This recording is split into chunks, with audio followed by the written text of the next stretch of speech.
शासन मिला प्रभु का, सौभाग्य है हमारा। शासन मिला प्रभु का, सौभाग्य है हमारा। आराधना हो ऐसी,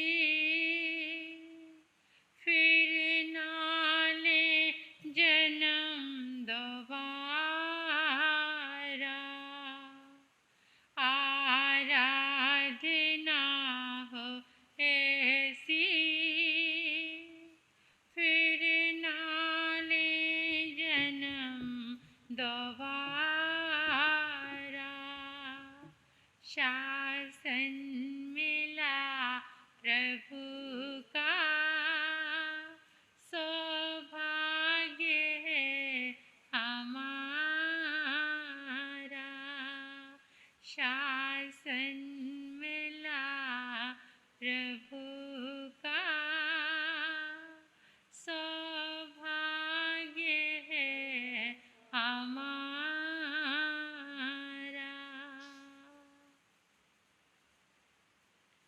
अनंत अनंत मैत्री के मसीहा, दया और करुणा के अवतार, परम पिता परमात्मा प्रभु महावीर के चरणों में कोटिश्य वंदन नमन।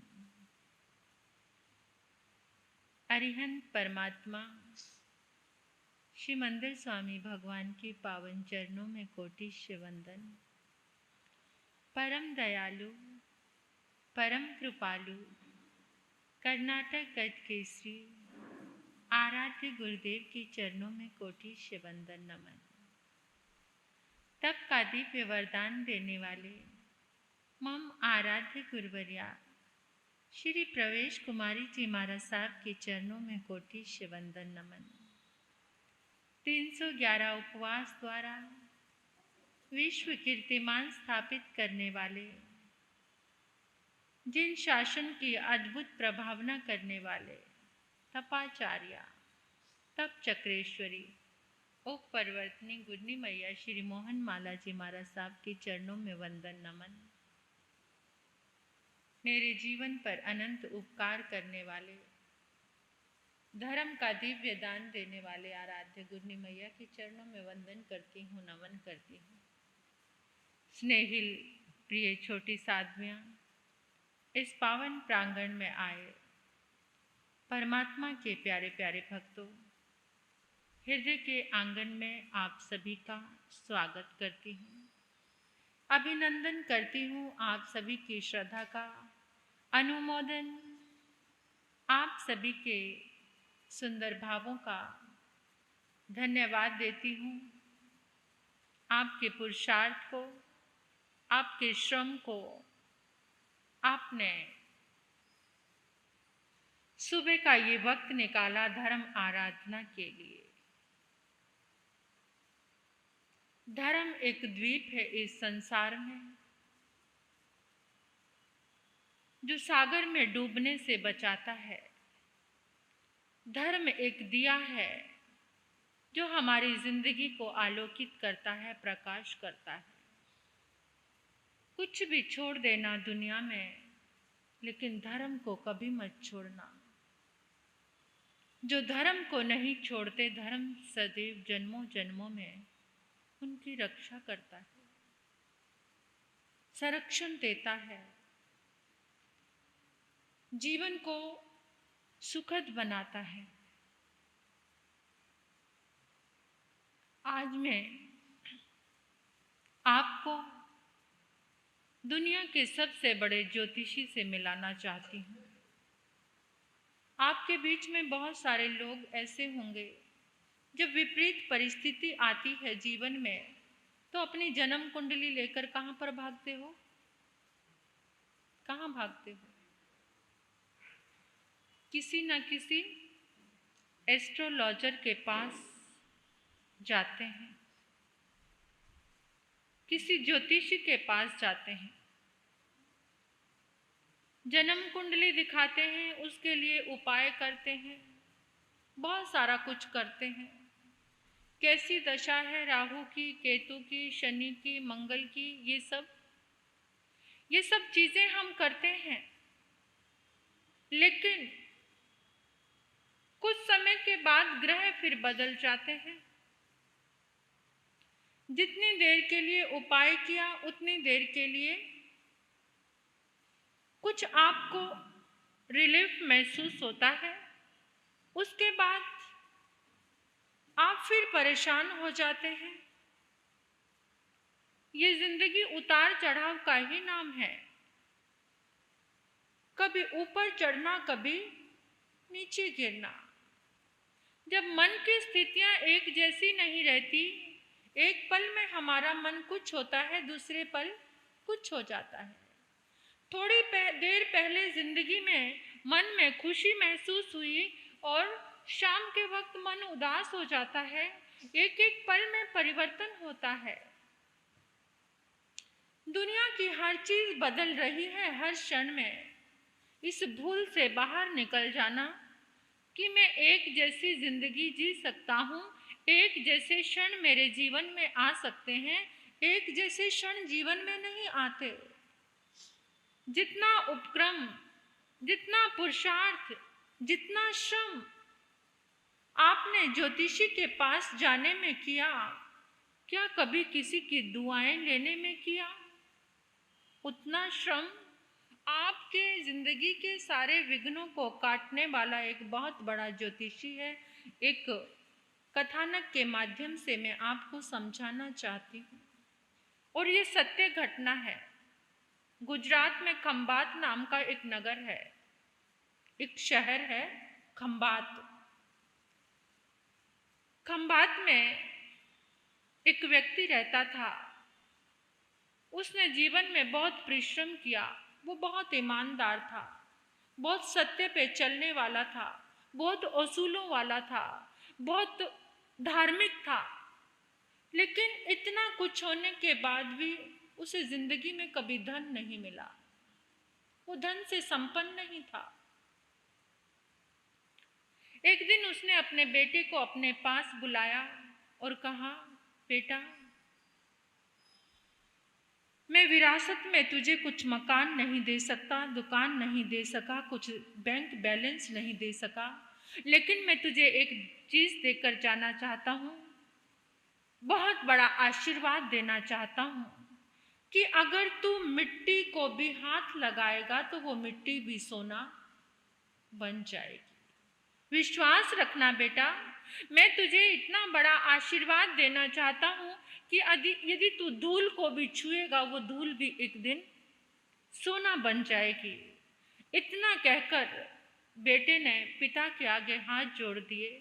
पिताजी, इस आशीर्वाद से बड़ी दौलत और कोई नहीं हो सकती। बेटा खुश था, उसके मन में प्रसन्नता थी कि कोई बात नहीं, मेरे पिता ने जैसा जीवन जिया है मैंने देखा है, उनके सदाचार को, उनकी ईमानदारी को, उनकी मेहनत को, उनके सत्य को और उनके धर्म को। बेटा भी अच्छा था, पिता के संस्कार थे उसके अंदर। वो परेशान नहीं हुआ कि पिता ने मुझे कुछ नहीं दिया। आज का बच्चा तो थोड़ा सा कुछ कमा लेता है तो क्या कहता है अपने पिता से, तुमने मेरे लिए किया ही क्या है जो इतनी बड़ी बात मुझे बोल रहे हो? एक बात की 10 बातें सुना देता है। तुमने क्या किया है मेरे लिए? तुम चुप रहो तो अच्छा है। आपकी और मेरी विचारधाराएं मैच नहीं करती। आज की जनरेशन, पिता ने खुशी खुशी अपने प्राण त्याग दिए। बेटे को क्या दे दिया? एक इतना बड़ा आशीर्वाद दे दिया कि धूल को भी छुएगा तो सोना बन जाएगा। अब बेटे ने बहुत मेहनत करके एक ठेला लगाना शुरू किया। ठेला लगाता है, उस पे सामान बेचता है। सामान बेचते बेचते उसको मुनाफा होने लगा और हर रोज अपने पिता को याद करता है और उस बात को दोहराता है, पिता ने जो आशीर्वाद दिया है इतने प्रेम से, वो आशीर्वाद कभी भूल कर भी खाली जा नहीं सकता। इसी संकल्प को लेकर रोज अपनी ठेला गाड़ी लेकर निकलता है और शाम को आशातीत रूप में पैसे कमाकर आता है। धीरे धीरे पैसे कमाकर उसकी कमाई अच्छी होने लगी उस ठेला गाड़ी से, तो उसने एक दुकान ले ली। अब वो दुकान भी इतनी अच्छी चल निकली कि उसने और 2-3 दुकानें खोल ली। करते करते संपन्न लोगों के बीच में उसका नाम आने लगा और पिता के आशीर्वाद से वो एक दिन बहुत बड़ा सेठ बन गया। जो भी काम करता हर काम में मुनाफा, जिस चीज को हाथ लगाता उसी में प्रॉफिट, और वो शाम को आकर कृतज्ञ भावों से हाथ जोड़ता और उसमें से 5% दान निकालता। ये भारतीय संस्कृति में, संस्कारों में दान की महिमा शुरू से ही आ रही है। देखो, आप लोग 2 नंबर का काम करते हो, अनीति से धन कमाते हो, अगर उसमें से आप अनीति से कमाए हुए धन में से आप अगर कुछ % दान नहीं निकालते, ऋग्वेद कहता है, ये सनातन धर्म का बहुत बड़ा ग्रंथ है ऋग्वेद। ऋग्वेद कहता है कि अनीति से कमाया हुआ जो धन होता है, जो कोई दान नहीं करता, वो 10 साल तक तुम्हारे घर में ठहरता है। केवल 10 साल। 10 साल के बाद वो अगले पिछले सारे धन को लेकर निकल जाता है।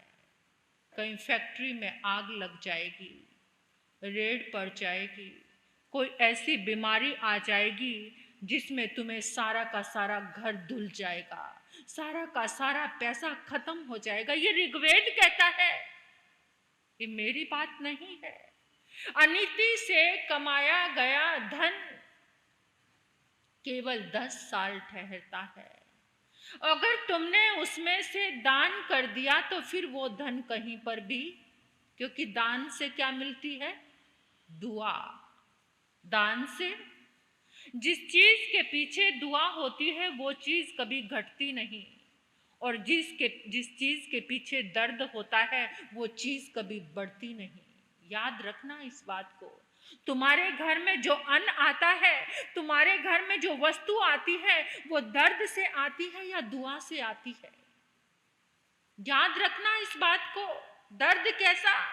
तुमने कस्टमर को झूठ बोलकर बेकार माल को, बेकार पड़ा हुआ था उसको अच्छा बनाकर दे दिया, जाकर उसको धोखा मिला, वो चीज 10 दिन भी नहीं चली तो उसके अंदर से क्या निकली? बद्दुआ, दर्द। और वो दर्द कहां पर आ गया? जो तुम्हारे पास धन आया वो दर्द सारा उस धन में आ गया। धन से तुमने क्या खरीदा? अन्न। जो कमाते हो उस धन से तुमने क्या खरीदा?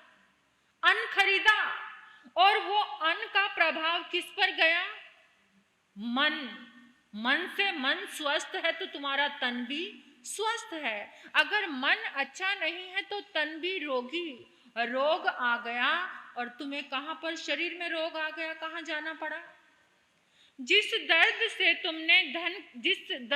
तुमने उस कस्टमर को अटेंड किया था, उसका दर्द लिया, वही दर्द तुम्हारे शरीर में आ गया और इतनी बीमारी लग गई कि सारा पैसा किस में चला गया? दर्द में। सारा किस में चला गया? दर्द में चला गया। तो जो चीज तुम्हारे पास आती है, याद रखना इस बात को कि जो धन तुम्हें मिला है, ईमानदारी से उसे दान में थोड़ा लगा देना तो वो सुरक्षित रहेगा, नहीं तो कुछ ना कुछ आपदा बनकर वो चलता बनेगा। ये ऋग्वेद की बात है और ये बात सत्य है, झूठ नहीं है। अब वो बेटा दान भी करता, करते करते नगर का सेठ बन गया। अब जिसके जीवन में हमेशा सुख ही सुख हो तो वो कभी चाहता है दर्द कैसा होता है, दुख कैसा होता है मैं भी कभी देखूं। अब उसने वो सारा दिन मुनाफा मुनाफा मुनाफा मुनाफा, लाभ ही लाभ, लाभ ही लाभ। तो एक दिन अपने मित्र को कहने लगा कि मैं कुछ नुकसान देखना चाहता हूँ। कहते इतना धन तूने यार ठेला लगाता था, इतना धन कैसे कमा लिया? कहने लगा ये सब मेरे पिता के आशीर्वाद का फल है। जब तेरे पिता में इतनी ताकत थी तो तेरा पिता कंगलों जैसा क्यों था? उसके पास तो कोई धन नहीं था, तेरे पिता के पास वो भी संपन्न हो जाता जब तेरे पिता में इतनी ताकत थी। कहता मैं अपने पिता की ताकत की बात नहीं कह रहा है, मैं अपने पिता के आशीर्वाद की ताकत बता रहा हूं तुम्हें, पिता की ताकत नहीं। मेरे पिता में ताकत नहीं थी, लेकिन मेरे पिता के आशीर्वाद में बहुत बड़ी ताकत है। तो सबने उसका नाम रख दिया बाप का आशीर्वाद। उसको कोई उसके नाम से नहीं बुलाता, बाप का आशीर्वाद, बाप का आशीर्वाद, बाप का आशीर्वाद। वो भी बड़ा खुश होता, अच्छा लगता उसको कि चलो मेरे पिता के आशीर्वाद से मेरी पहचान बन रही है, मेरी पहचान बन गई। तो उसने अपने दोस्त से कहा कि यार मुझे कोई ना तू नुकसान वाला काम बता दे, मैं थोड़ा सा नुकसान देखना चाहता हूँ। दोस्त ने कहा कि नुकसान इसे ऐसा बताऊंगा कि इसे नानी याद आ जाएगी। इसको बहुत घमंड आ गया है पैसे का, नहीं तो नुकसान की बात कौन करता है।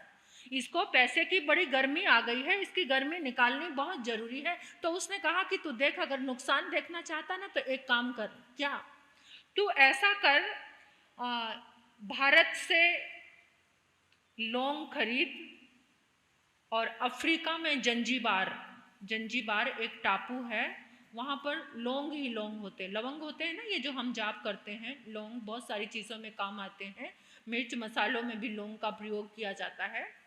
तो ऐसा करना तू भारत से उसका, क्योंकि वो व्यापार करते करते विदेशों में भी उसका व्यापार चलने लगा, उसको बहुत कुछ हासिल हो गया, विदेशों में भी उसका कार्य व्यापार चलने लगा। तो उसके दोस्त ने कहा तू नुकसान देखना चाहता है ना, तो ऐसा कर, लौंग यहाँ से भारत से खरीदना और जाकर जंजीबार में बेच देना, क्योंकि जंजीबार में तो लौंग ही लौंग है।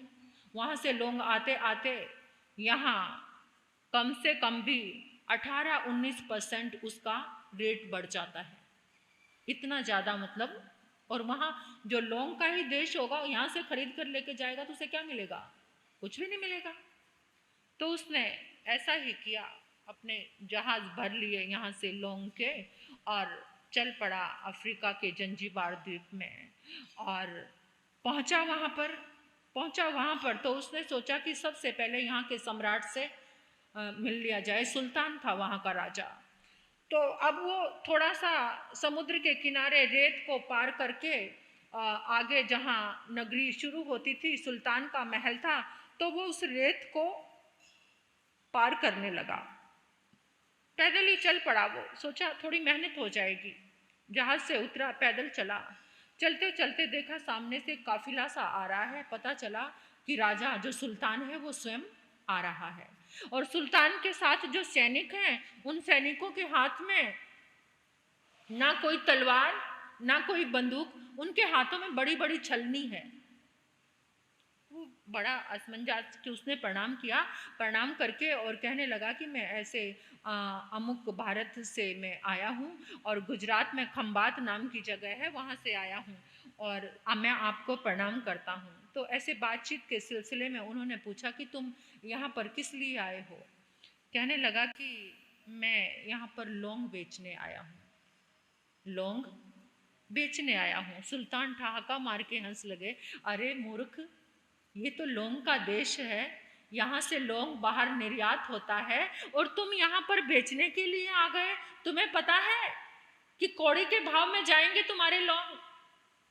कहते कोई बात नहीं, मैंने आज तक नुकसान नहीं देखा, मेरे पास मेरे पिता का इतना आशीर्वाद है कि मैंने आज तक नुकसान नहीं देखा। तो फिर वो उसने कहने लगा कि राजा साहब, मेरा भी आपसे एक प्रश्न है कि मैंने आज तक सैनिकों के हाथ में तलवार देखी है, भाले देखे हैं, बंदूक देखी है, लेकिन ये आपके जो सैनिक हैं ये छलनी लेकर चल रहे हैं। कहते इसका बहुत बड़ा रीजन है, आज ही मैं समुद्र के किनारे घूमने आया था तो मेरी जो अंगूठी थी वो गिर गई, कहाँ पर गिरी है ये पता नहीं, ये पूरी रेत को छानेंगे और उस अंगूठी को ढूंढेंगे। तो आपकी अंगूठी तो बहुत महंगी होगी। हाँ, बहुत महंगी थी। तो क्या कहते, वैसी उससे भी बढ़कर करोड़ों की अंगूठियां मेरे पास हैं, इतनी कीमती हीरे की अंगूठियां मेरे पास हैं, और लाखों में अंगूठियां होंगी, लेकिन वो अंगूठी निराली थी। क्या वो अंगूठी मुझे किसी फकीर बाबा ने दी थी आशीर्वाद देकर कि तू अपनी प्रजा का सुख शांति से पालन करेगा और उनको सुख देने वाला बनेगा, तेरा राज्य वृद्धि की ओर जाएगा। वो मेरे लिए एक आशीर्वाद थी। तो वो कहने लगा, इतने में ही उसने, उस युवक ने, उस लड़के ने, उस सेठ ने एक मुट्ठी भर के मिट्टी उठाई और कहा, जैसे आपके पास उस संत का आशीर्वाद है, ऐसे मेरे पिता ने मुझे आशीर्वाद दिया था कि अगर तू रेत को भी हाथ लगाएगा तो वो रेत भी सोना बन जाएगी। ये विश्वास मुझे कब से है। और जैसे ही उसने मुट्ठी खोली, सुल्तान और वो सेठ हैरान होकर देखते रह गए कि उसके हाथ में, उस रेत में क्या आ गई? वो अंगूठी आ गई। अब वो अंगूठी को देखकर हैरान रह गया, सुल्तान भी हैरान रह गया और कहने लगा, मान गया तेरे पिता के आशीर्वाद को कि रेत भी। अब मैं तुझे, मेरी तरफ से ये वरदान है तुझे कि अपने लौंग का, या जो भी तुझे वरदान मांगना है या जो भी तुझे चाहिए, मुझे एक बार बता दे, तू क्या लेना चाहता है? कहते, सुल्तान, मैं चाहता हूं आप 100 वर्ष जिएं और आप अपनी सल्तनत का, अपनी प्रजा का एक पिता बनकर ख्याल रखें। आपकी प्रजा में कोई दुखी ना रहे, कोई भूखा ना रहे, कोई बीमार ना रहे। बस मेरी यही मनीषा है, मैं यही मांगता हूं आपसे, और कुछ नहीं चाहिए। सुल्तान तो और ज्यादा खुश हो गया और उसने कहा, सेठ फिक्र मत कर, अपने सारे जहाज जितने लौंग से भरकर लाया है पहुंचा दे मेरे बाजार में, और तुझे मुंह मांगा उसका रेट। नुकसान का सौदा करने गया था, लेकिन साथ में क्या था? क्या था? पिता का आशीर्वाद। क्या इतनी लगन, क्या इतना विश्वास हमें है? क्या हमने इस कदर आशीर्वाद लिया है? सोचने वाली बात है। देखिए, मैंने बात शुरू की थी ज्योतिषी की। माँ जो होती है बच्चे के मन की बात जान लेती है कि अब इसको क्या चाहिए।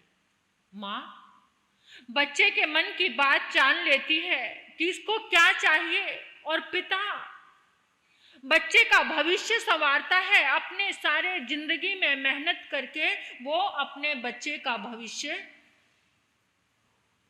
आप चाहे एक दो कपड़े में गुजारा करना पड़े, आप चाहे भूखा रहना पड़े, आप चाहे कितनी भी तंगी में रहना पड़े, लेकिन अपने बच्चे के भविष्य को क्या करना चाहता है?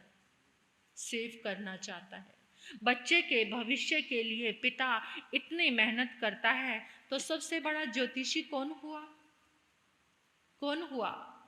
जो मन की बात जान ले। आप किसी ज्योतिषी के पास जाते हैं, वो एक भी बात आपके मन की आपको कह दे, तो आप क्या कहते हैं? वाह, बड़ा पहुंचा हुआ ज्योतिषी है।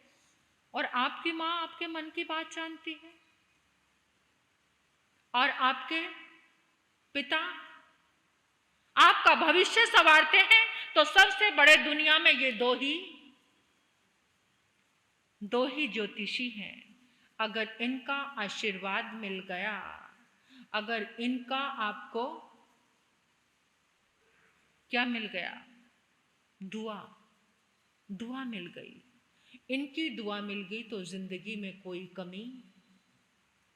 कोई भी कमी नहीं है। रंग से राव बनाने वाला, अगर फिर बाल की बात विश्वास की भी है, आजकल की जनरेशन की बात नहीं है। क्या कहते हैं आजकल? एज का गैप है, विचार, हमारी फीलिंग सेट ही नहीं होती पापा के साथ। बहुत सारे युवक आते हैं हमारे पास, पापा के साथ बैठकर काम नहीं करना, उनकी रोका टोकी, उनकी बात कही, ये सब पसंद। आजकल बुजुर्गों की रोका टोकी कहाँ पसंद आती है किसी को, है ना। आजकल मतलब सबके साथ है ये, जो बड़े काम कहते हैं इनको तो बोलने की आदत पड़ गई है, दिमाग खराब हो गया है, ऐसा कह के हम टाल देते हैं। ये नहीं पता कि वहाँ अनुभव की आंखें, अनुभव के हाथ, अनुभव के कान, अनुभव के वचन हो जाते हैं। अगर ऐसा विश्वास हो जाए, चलो ऐसा विश्वास ना भी हो तो उल्टा पलट कर जवाब मत दो, ऐसा भी हो सकता है। थोड़ा सा अपने मन को अच्छा रखें। तो आज एक विश्वास करके जाएं कि अगर सबसे बड़ा तुमने आशीर्वाद अपने माता पिता का ले लिया तो जन्म कुंडली का कोई भी ग्रह तुम्हारा कुछ भी नहीं बिगाड़ सकता। दुआओं से बढ़कर कोई दवा नहीं है, दुआ से बढ़कर कोई दवा नहीं है। अगर तुमने जीवन में दुआ लेने का गुर सीख लिया, दुआ तुमने लेनी शुरू कर दी, फिर तुम्हारे सब रास्ते आसान होते जाएंगे, तुम्हारी हर चीज आसान होती जाएगी। बस दुआ का सिलसिला आज से शुरू कर दो, और वो सबसे पहली शुरुआत अपने घर के आंगन से करनी है, कहीं बाहर से नहीं। दुआ लो अपने माता पिता की। तो ये परमात्मा के वचन हैं।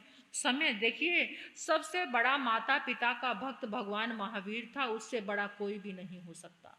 पता है आपको माता पिता के सबसे बड़े भक्त कौन थे? महावीर से ज्यादा माता पिता को किसी ने नहीं जाना।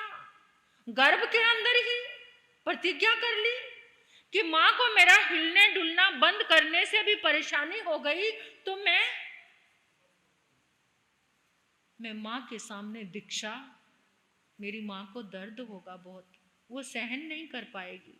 माँ की ममता इतने कमाल की होती है, और महावीर प्रतिज्ञा कर लेते हैं। रिश्तों का जितना महत्व महावीर ने समझा, भाई के कहने से घर में रुक गए थे 1 साल घर में रुके थे महावीर। माता पिता के जाने के बाद रिश्तों की सबसे बड़ी अहमियत और कौन जानता है? महावीर से सीखकर ही रिश्तों की बात को जान लो। तो महावीर कहते हैं, महावीर की वाणी को अपनाओ, महावीर के जीवन को देखो। परमात्मा प्रभु मेरे महावीर कितने निराले थे। तो जिसने महावीर की वाणी को सुनकर अपने हृदय में स्थान दिया, बाहर ज्योतिषियों के पास घूमने की फिरने की जरूरत, घर में ही सब कुछ है। जिसने ये सब मोती लूटे वो तो माला माल हुए। जिसने ये सब मोती लूटे वो तो माला माल हुए। दौलत के जो बने पुजारी आखिर वो कंगाल हुए। अरे दौलत के जो बने पुजारी आखिर वो कंगाल हुए। सोना चांदी वालों सुन लो, लोहे कपड़े वालों सुन लो, अरे ओ लुधियाना वालों सुन लो, बात सुनाओ खरी खरी। ले लो रे कोई प्रभु का प्यारा, ले लो रे कोई गुरु का प्यारा।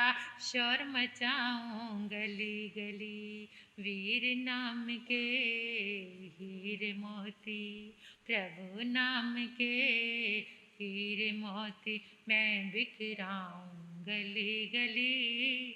ले लो रे कोई प्रभु का प्यारा, ले लो रे कोई गुरु का प्यारा। शोर मचाऊं गली गली, मैं शोर मचाऊं गली गली। अब गुरनी जी महाराज साहब के मुखारविंद से उनकी अमृतमयी वाणी आप श्रवण करेंगे। कल से एक विषय शुरू करने जा रही हूँ मैं, संस्कारों का। गर्भ संस्कार से लेकर युवा संस्कार तक, गर्भ संस्कार से लेकर, देखिए आपका जन्म कैसे हुआ है, या आपने अपने बच्चों के जन्म में क्या बने हो। आप सोच सकते हैं कि आपके घर में एक महापुरुष का जन्म हो, उसकी पृष्ठभूमि क्या है, वो गर्भ संस्कार से लेकर युवा संस्कार की साधना क्या है। आप उसको कंटिन्यू सुनेंगे, लगभग 1 वीक तक या 4-5 दिन तक ये एक विशेष सप्ताह चलेगा। तो कल से प्रारंभ होगा।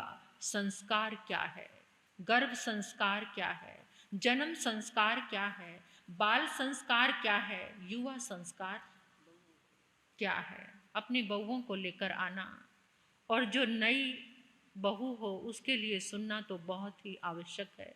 हो सकता है तुम्हारे घर में भी किसी महापुरुष का जन्म हो जाए जो दुनिया को मार्ग दिखाने वाला बन जाए। तो जरूर आकर सुनना, सबको प्रेरणा देना। अब गुरनी जी महाराज साहब के मुखार